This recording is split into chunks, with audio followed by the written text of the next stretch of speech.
Hey guys, this is Stock Market Investor Live. So remember these fellows on top of the computer and the fellow driving a car. So meet, buy. Okay, this fellow's name is Buy. Okay, and this fellow's name is Hold. Okay, that's the how hold looks like. And this fellow is sell. Okay, guys. So we are a full-time stock market investor. So just like these three fellows, we don't have any regular salary because of working for a company. So we are a full-time stock market investor. So meet this fellow.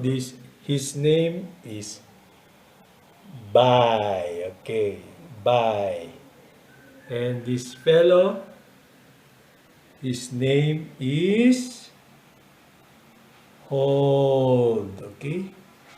And this fellow is Sell. And guys, this is my only car. Who needs a car? We don't go to the office anyway. So this is my only car. So a car is a liability.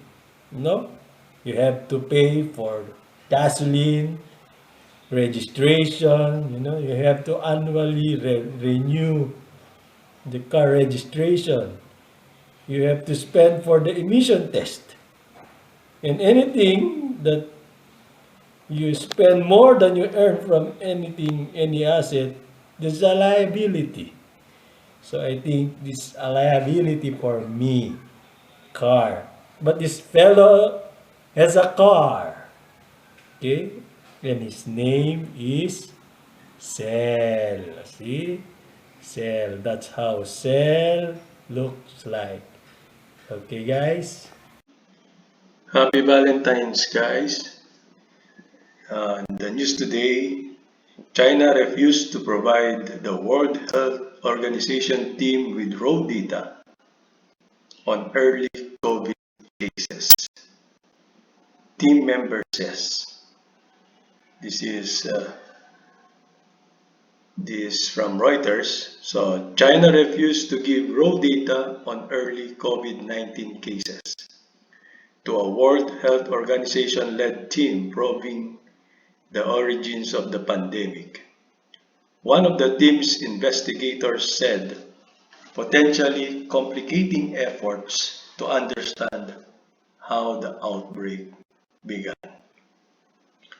So the team had requested raw patient data on 174 cases that China had identified from the early phase of the outbreak in the city of Wuhan in December 2019, as well as other cases, but were only provided with a summary, said Dominic Dyer, an Australian infectious diseases expert who is a member of the team. Such raw data is known as line listings, he said, and would typically be anonymized but contain details such as what questions were asked of individual patients, their responses, and how the responses were analyzed. That's the standard practice for an outbreak investigation, he told Reuters on Saturday via video call from Sydney, where he is currently undergoing quarantine. He said that gaining access to the raw data was especially important since only half of the 174 cases had exposure to the Wuhan market the now shuttered wholesale seafood center in Wuhan, where the virus was initially detected. That's why we persisted to ask for that, Dyer said. Why that doesn't happen, I couldn't comment. Whether it's political or time or it's difficult, but whether there are any other reasons why the data isn't available, I don't know. One would only speculate. While the Chinese authorities provided a lot of material, he said, the issue of access to the raw patient data would be mentioned in the team's final report. The World Health Organization people certainly felt that they had received much more data than they have ever received in the previous year, so that in itself is an advance. A summary of the team's finding could be released as early as next week, the World Health Organization said. The probe had been plagued by delay, concern over access and bickering between Beijing and Washington, which accused China of hiding the extent of the initial outbreak and criticized the themes of the visit, under which Chinese experts conducted the first phase of research. So the other news in Reuters, White House cites deep concerns about World Health Organization COVID report and demands early data from China. So the White House on Saturday called on China to make available data from the earliest days of the COVID-19 outbreak, saying it has deep concerns about the way of the findings of the World Health Organization's COVID-19 report were communicated. So White House National Security Advisor Jake Sullivan said in a statement that it is imperative that the report be independent and free from alteration by the Chinese government, echoing concern raised by the administration of former President Donald Trump, who also moved to quit the World Health Organization over the issue. World Health Organization Director General Tedros Adhanom Ghebreyesus on Friday said all hypotheses are still open about the origins of COVID-19, after Washington said it wanted to review data from a World Health Organization-led mission to China, where the virus first emerged.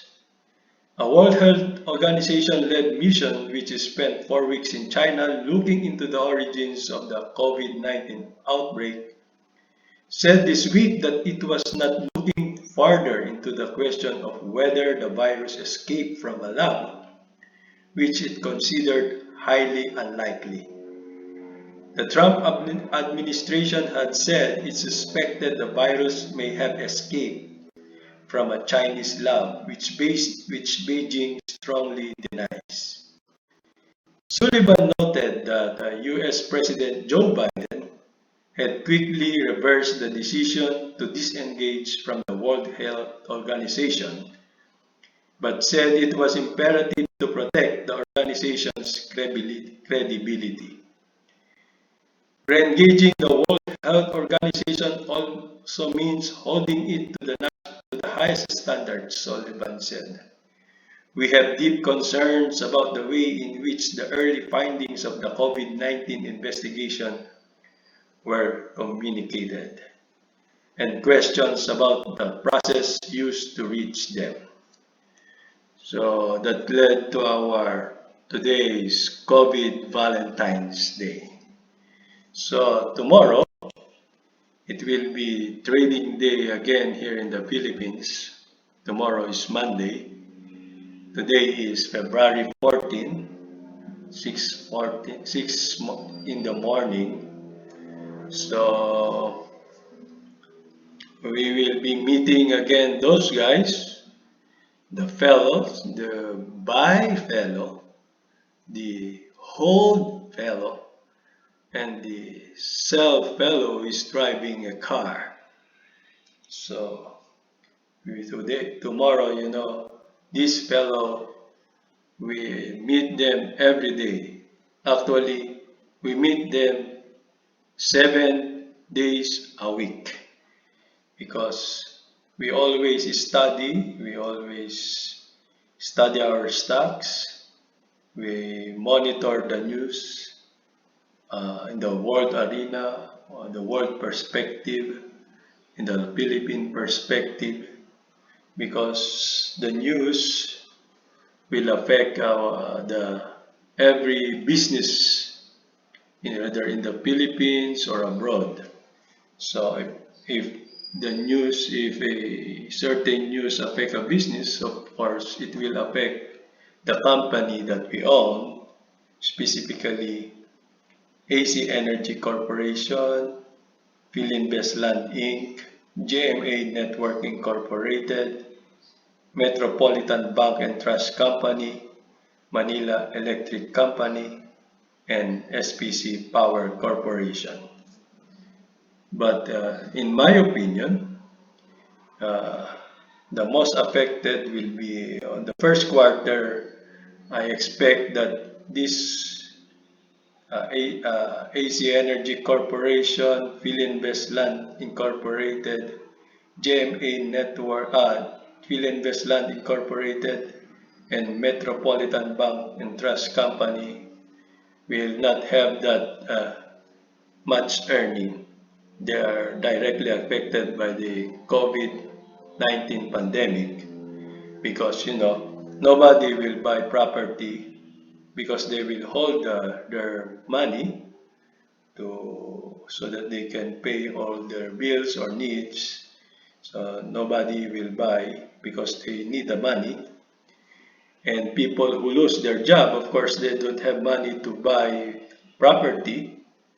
And of course, those who lose their job, they have no money to pay for their mortgages, the one they borrowed money from the bank. So Metropolitan Bank and Trust Company will be affected. So if these people cannot pay their loans, of course, how can Metropolitan Bank and Trust Company earn from their business of their banking business? However, of course, people will always watch the news in television, read the news online, or people will also have a need to know. So I believe that the earnings of GMA Network Incorporated will not be affected by the pandemic, but in fact, it might earn more.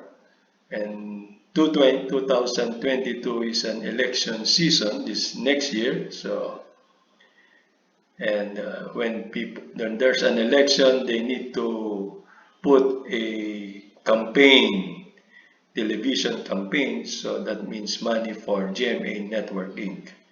So whether there's a pandemic, I think GMA Network Inc. will earn. And since people will use electricity and people will our life is we need is where electricity is basic need, wherein you charge your cell phone, you need the light to cook your food, you need the light to watch TV for your television, you need the electricity for your radio, where the source of your news, you need electricity to go online. So I think Manila Electric Company will earn because this is the electricity provider for Luzon in the Philippines, and one of the electricity provider in the Visayas is SPC Power Corporation. However, of course, when there's a pandemic, the demand will be low because when people lose their job, of course, some money will some people cannot pay their electricity. So that will be a risk for the Manila Electric Company, SPC Power Corporation, and some will not use electricity that much, or some restaurants will close. So before the pandemic, they opened 24 hours. So they use electricity 24 hours. Now they no longer use electricity for 24 hours. So Manila Electric Company and SPC Power Corporation might be affected. On the other hand, that's why we're not yet AC Energy Corporation is just infusing its capital, or just starting investing. So they're not much yet on the operating. Their operation of providing energy is still minimal. So they might be affected because they're in the power generation.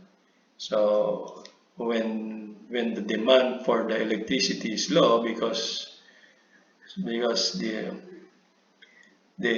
commercial establishment closes or reduces their working hours, the power they sell is lesser. However, I would like to mention that the difference between AC Energy, Manila and these two, Manila Electric Company and SPC Power Corporation. Manila Electric Company and SPC Power Corporation is also into distribution. Their business is not just power generation. So they generate power, one, and then two, they distribute power. So AC Energy is only in the power generation. They do not distribute power. So there's a big difference in that, because in the distribution of power, so even if the power generation, the demand for the power generated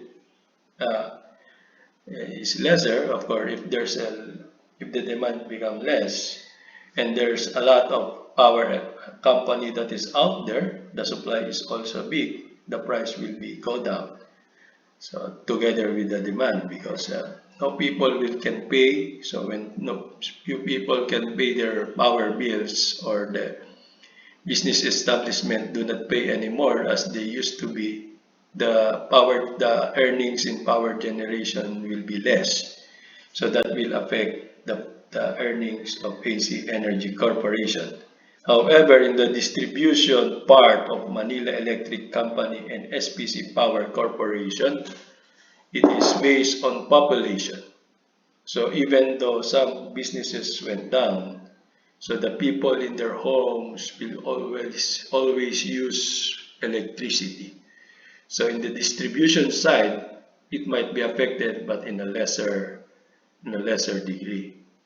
However, of course, the Metropolitan Bank and Trust Company needed electricity to power their operation, their automated machine. We cannot withdraw.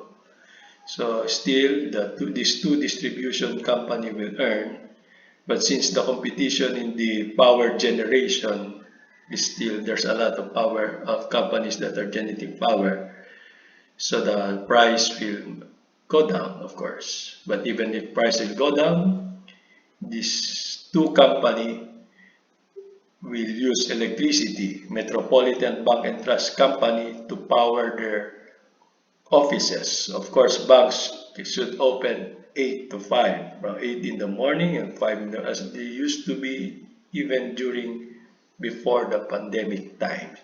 So, of course, GMA Network Inc. cannot deliver the news in television or radio without using power. So still, they need to use power to do their business. And Manila Electric Company and SPC Power Corporation were earned from them. Okay guys, thank you for watching, and see you on our next video.